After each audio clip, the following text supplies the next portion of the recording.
Всім привіт! Коли хочеться чогось солодкого та незвичного, але неохота возитися з тістом, рекомендую приготувати цей пиріг із тіста філо з яблуками.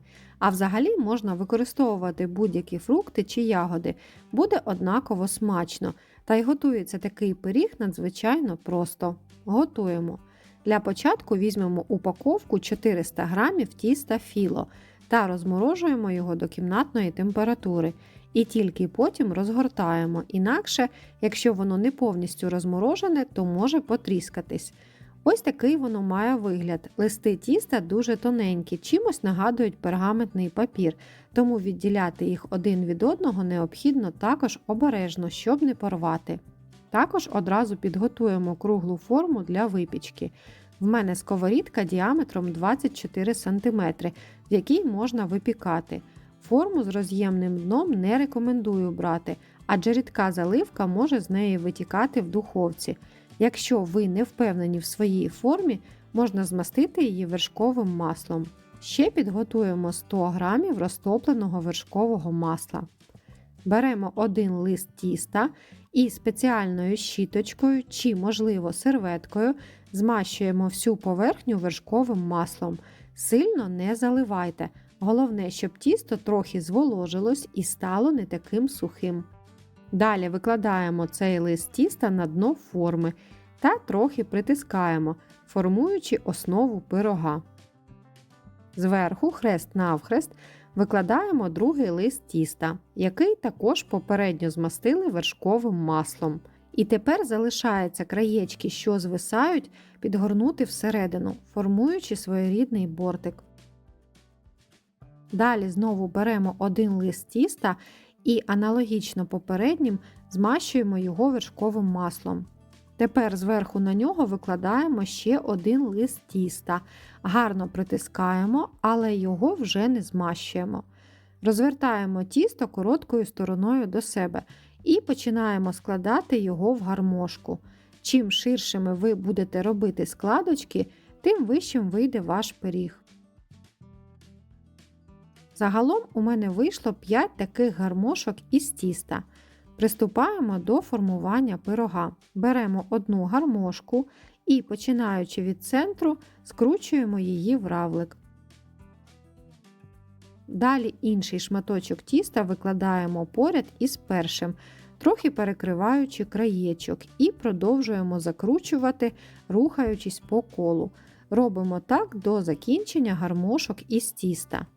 Тепер руками розрівнюємо по всій поверхні, щоб тісто максимально заповнювало всю форму, і злегка розкриваємо складки, щоб туди помістилась начинка. Основу із тіста відставляємо поки в сторону. Далі підготуємо начинку. Я сьогодні використовую 2 соковиті яблука. Обов'язково очищаємо їх від серцевини. Шкірку я залишаю, щоб був контраст і пиріг виглядав гарнішим, але ви за бажанням можете її очистити. Далі нарізаємо яблука на тоненькі слайси. Чим тоньше, тим краще. І тепер кожен шматочок яблука вкладаємо у кишеньки з тіста, так само рухаючись по колу від центру до країв.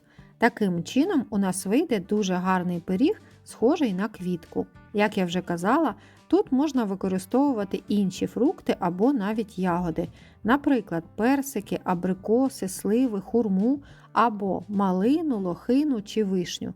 Всі вони прекрасно поєднуються із тістом філо, і кожен раз смак пирога буде різним. Чудово, що фрукти чи ягоди можна використовувати по сезону і готувати такий пиріг цілий рік із різними начинками.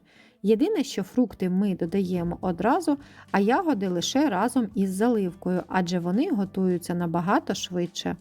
Далі змащуємо верхівку пирога залишками вершкового масла. Ретельно проходимось по центру і краям, зволожуючи тісто. Зараз прибираємо цю красу в духовку, температура 180 градусів, режим верх-низ плюс конвекція на 25-30 хвилин. Необхідно, щоб верхівка тіста зарум'янилась і трохи підсушилась. Тим часом приготуємо заливку до пирога. Для цього в глибоку тарілку розбиваємо 2 крупних. Погляньте, в мене попалося яйце з 2 жовтками. або 3 середніх яйця. Всипаємо сюди 120 г цукру. Можете взяти 150, якщо любите солодше. Тепер ретельно все перемішуємо і на цьому етапі можна ще додати ванільний цукор 1 пакетик. Далі вливаємо сюди 250 мл вершків, жирність будь-яка, в мене 15%. Можна замінити на сметану чи натуральний густий йогурт без добавок. В якості ароматизатора я буду використовувати цедру одного лимона. Знімаємо лише верхній шар, не чіпаючи нижній білий, адже він дає гірчинку. Якщо використовували ванільний цукор, тоді цедру додавати не обов'язково. Одного ароматизатора тут буде цілком достатньо.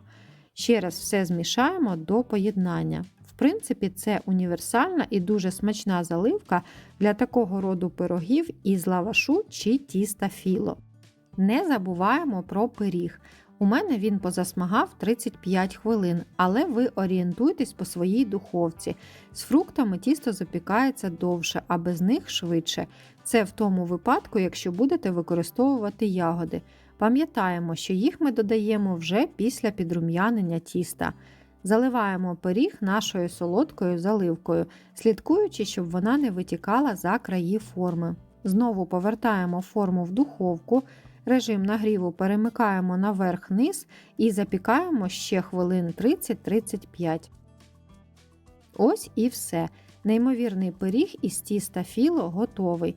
Другий раз він у мене провів в духовці 35 хвилин і дуже гарно зарум'янився. Тут головне орієнтуйтесь на заливку. Вона має повністю схопитись і загустіти. Перед подачею залишаємо пиріг охолонути у формі на хвилин 15-20. Далі за бажанням зверху можна притрусити цукровою пудрою. З форми ми його не дістаємо, а нарізаємо прямо в ній. Раджу використовувати дерев'яну чи пластикову лопаточку, щоб не пошкодити форму. Ось такий він має вигляд в розрізі. Зверху гарно видно шари тіста і дуже апетитну хрустку скоринку, а всередині він м'якенький та ніжний. По структурі він відрізняється від звичайних пирогів і не схожий на жоден, що я куштувала до цього, але вочевидь саме це і робить його унікальним. Раджу спробувати при нагоді приготувати такий пиріг із різними начинками та поділитися в коментарях своїми враженнями. Буду вдячна за вподобайку під цим відео та підписку на мій канал. Готуйте з душею та любов'ю, і всі ваші страви завжди будуть неперевершеними. До зустрічі!